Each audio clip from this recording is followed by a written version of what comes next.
porque no ha habido una guerra como esta desde la Segunda Guerra Mundial. Esto es lo más grande que ha sucedido en términos de guerra, las guerras. Es una forma completamente nueva de lucha. Es una lucha de drones. Es una guerra de drones. No, una guerra de drones nunca existió antes. Y en realidad lo estamos estudiando desde el punto de vista de Pete Hegseth y todo el mundo.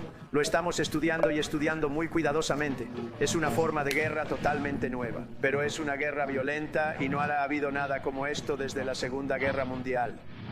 Así que veremos qué ocurre durante la próxima semana o dos y en ese momento intervendré con firmeza y si tengo que estar allí, allí estaré. Y llegaremos a un acuerdo o no.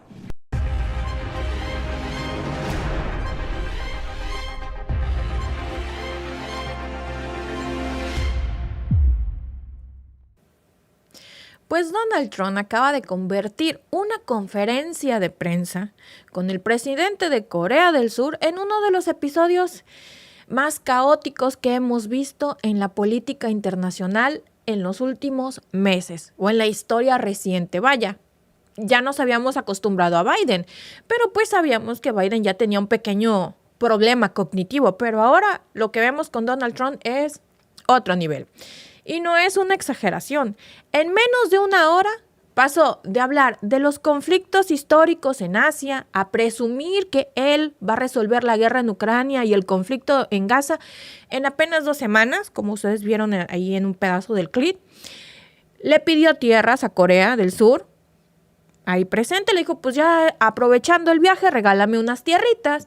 Prometió además traer a Estados Unidos 600,000 estudiantes chinos. Atacó las energías renovables, insinuó además que merece el Nobel de la Paz y pues de paso dejó al descubierto una estrategia que parece hecha para inflar su ego más que para defender intereses nacionales, Y todo en una hora, o sea que la agenda la trae. Es muy eficiente el señor para meter la pata. Todo eso desafortunadamente pues fue frente a cámaras, con los micrófonos abiertos y con los líderes mundiales pues escuchando cada palabra. Si eso no nos dice algo sobre cómo está el foco del poder ahora mismo, no estamos prestando suficiente atención con lo que está pasando en la Casa Blanca. Lo primero que soltó fue una bomba diplomática. No se midió. El presidente de los Estados Unidos habló de las llamadas Comfort Women, un tema que es muy sensible, es un tema histórico que hay entre Japón y Corea del Sur, que todavía sigue siendo uno de los puntos más difíciles en Asia. Es un punto muy sensible. Hay que tratarlo con educación, con pincitas, como decimos en México. Dijo que Japón quiere seguir adelante, pero que Corea está atrapada en eso, justo ahí, frente al presidente, así tal cual. Una frase que tribaliza décadas de tensiones, demandas de justicia y acuerdos frágiles entre las dos potencias regionales. Para entender el nivel del problema, amigos, y para los que no sepan qué son las Comfort Women, bueno, fueron mujeres coreanas del mismo país del presidente que tenía sentado a un lado, que fueron obligadas a la esclavitud sexual durante la ocupación japonesa en la Segunda Guerra Mundial. Y vean, lo trató así con una frivolidad, con un desconocimiento, con tan poco tacto y tan poca educación. Hoy todavía, a más de 80 años, hay manifestaciones semanales en Seúl y el acuerdo de 2015 entre Japón y Corea para cerrar el tema sigue dividiendo a los dos países. Y se sienta Donald Trump y lo habla así como si fuera algo sin importancia, cuando es un tema que es muy importante para su invitado, para el presidente que tiene sentado en la silla de al lado.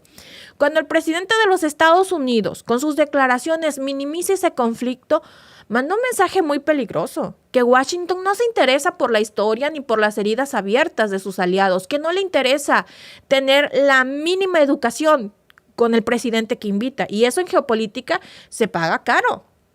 Pero lo más llamativo es que siempre está con sus constantes promesas de en 2 semanas.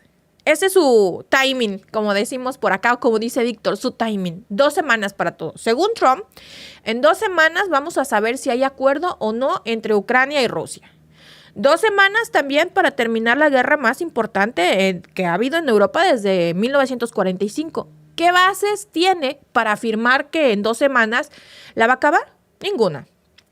Hoy los datos reales dicen lo contrario. Solo en el 2024 el conflicto ha dejado Más de 31,000 bajas reportadas en gasto entre las dos naciones. Datos oficiales. Por supuesto que debe de haber muchos más, pero esos son los datos oficiales con los que contamos. 31,000 bajas. Un gasto militar combinado que supera los 250,000 millones de dólares entre las dos partes involucradas. Solo en el 2024. Y les digo, son datos oficiales. Probablemente es muchísimo más. Pero eso es lo que nos están reportando. Rusia ha intensificado ataques con drones kamikaze, con drones Shahed, que son de fabricación iraní, y Ucrania ha recibido más de 200 misiles ATACMS de largo alcance por parte de los Estados Unidos. Nada de eso se resuelve en 2 semanas. Lo que Trump vende, amigos, es narrativa. Vemos a una figura presidencial que se presenta como el único capaz de negociar el final de esta guerra, aunque los hechos indican todo lo contrario, aunque en la realidad vemos que eso no es verdad. Es un patrón que ya conocemos. Primero crea la expectativa, sus 2 semanas, o pone horas, o pone días, porque acuérdense que primero dijo que Putin tenía hasta el 12 de agosto para acabar esta guerra. Estamos a 26 de agosto, sí, 26 de agosto, y no ha acabado. Pero bueno, crea la expectativa, luego controla el relato, y si no cumple, cambia de tema. Le preguntan sobre eso y va a sacar otro tema. Y ya sabemos que esa es su manera de llevar la política internacional. En ese mismo tono, también aseguró que el conflicto en Gaza se va a resolver en 2 a no más de 3 semanas y que Estados Unidos está alimentando a Gaza con toneladas de ayuda humanitaria. Pero ahí tampoco hay datos que respalden su optimismo, ni tampoco hay datos oficiales que respalden que Estados Unidos está alimentando a Gaza con toneladas de ayuda humanitaria. Según cifras de la ONU, desde que inició este conflicto van más de 36,000 personas muertas en Gaza desde el 2023. Y las negociaciones entre Israel y Hamás siguen estancadas. Trump omite eso. No habla de bloqueos, no menciona los vetos en el Consejo de Seguridad. Simplemente lanza una promesa al aire de que suena bonito para la Cámara, aunque la realidad vaya en dirección completamente distinta. Y en medio de todos esos temas críticos, nos encontramos con un momento casi surrealista, que dice uno, ¿es en serio? Bueno, pues el presidente de los Estados Unidos descubrió ahí frente al presidente de Corea del Sur que Corea del Sur y Alaska están relativamente cerca. Así lo dijo, sorprendido, como si acabara de descubrir o como si acabara de ver por primera vez en su vida un mapa. Y esto podría parecer chistoso y hasta anecdótico, pero amigos, habla de algo más profundo. Cuando un presidente de algún país, y más cuando estamos hablando del presidente de los Estados Unidos, muestra total desconocimiento geográfico básico frente a líderes extranjeros, frente a un líder que invitó él a la Casa Blanca, lo recibe y se sientan juntos a platicar, lo único que vemos es cómo debilita la imagen de liderazgo global que pueda tener. Porque sí, Alaska y Corea están solo separadas por el mar de Bering. ¿Qué no lo vio nunca en geografía? Pero no es un dato menor, esa zona. Digamos ya geográficamente decimos, bueno, está nada más separada por el mar de Bering. Ok, no lo sabe. Pero esa zona no es nada más el mar de Bering. Esa zona es clave por su posición estratégica entre Rusia, China y Estados Unidos. Los militares lo saben, los analistas lo saben. Vaya, los inversionistas en energía lo saben. Todo el mundo lo sabe menos él. Cuando la cabeza del Estado parece no tenerlo claro, genera dudas sobre cuánta preparación hay detrás de las decisiones que afectan a medio planeta, porque estamos viendo que no sabe. Yo te puedo entender muchas cosas, pero puntos cruciales para tu país los deberías de conocer. Por eso les digo, ok, tú no sabes, pero tienes gente detrás que sí sabe, que sí está preparada y que antes de conocer y de entrevistarte con algún presidente, te dan los highlights, como les dicen, te da los puntos más importantes de ese país para que te sientes con él y aunque tú no sepas nada, bueno, te pasan el acordeón y tienes un tema, tienes los datos más esenciales de ese país para no verte tan desconocedor del tema. Y bueno, después vino la parte que incomodó a todos. Trump presumió abiertamente que le encantaría reunirse con Kim Jong-un. Incluso recuerda con orgullo su caminata por la zona desmilitarizada donde según él había rifles apuntando a su cabeza y agentes del servicio secreto al borde del infarto.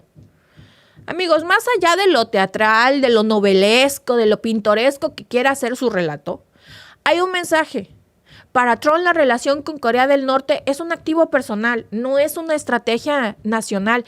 Y luego tiene sentado ahí al lado al presidente de Corea del Sur, el archienemigo de Corea del Norte. ¿Cómo sacas ese tema tan a colación así tan trivial? Y esto ocurre, les digo, mientras el presidente de Corea del Sur está sentado a su lado. Un presidente que va a Estados Unidos tratando de buscar garantías de seguridad ante el avance nuclear que se conoce de Pyongyang. Cuando un presidente prioriza anécdotas sobre acuerdos concretos, los aliados empiezan a preguntarse qué tan fiables son sus compromisos.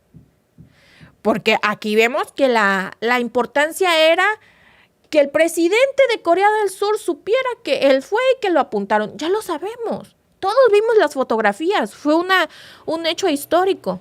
Pero no venía a colación el tema con el presidente de Corea del Sur al lado cuando va a buscar garantías. Gracias por vernos. Si te ha gustado este clip, síguenos en vivo para ver nuestro programa completo de lunes a viernes en nuestros canales de YouTube y Facebook. Suscríbete, comparte con tus amigos y déjanos tus comentarios. Te esperamos en vivo.